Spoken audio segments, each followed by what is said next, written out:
What's up, everybody? This is Lisa Fields, and this is Things I Learned Along the Way. One of the things that has been most helpful that I've learned along the way is you don't have to have all the answers all the time. And as an apologist, we're supposed to be able to give an answer for the hope that we have. And when our thought about that is when people ask a question, we're supposed to immediately know the answer. That is impossible to know every answer to every question all the time. But one of the most helpful experiences for navigating this understanding was for me in seminary.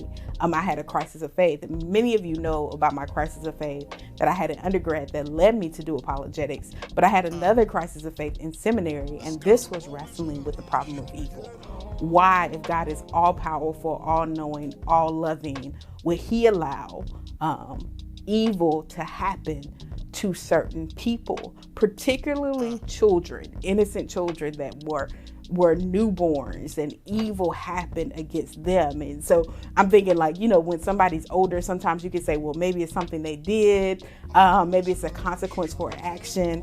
You try to rationalize it in your mind, but when it's a child, it's hard to rationalize why God would allow it. And I know the arguments, I know free will, I know all the other arguments.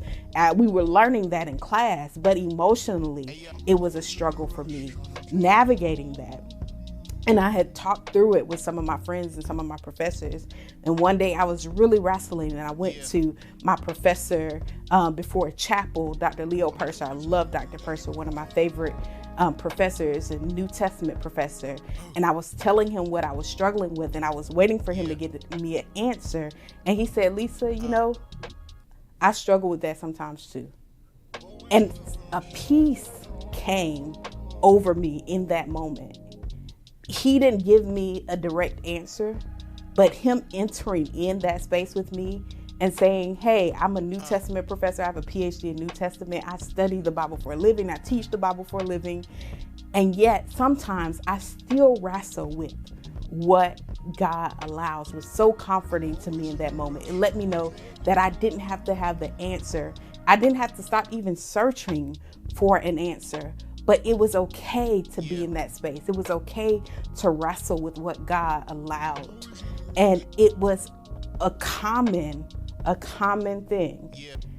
And so that taught me that we don't have to have all the answers all the time. And sometimes the answer is entering in with the person and telling them, I understand that feeling too.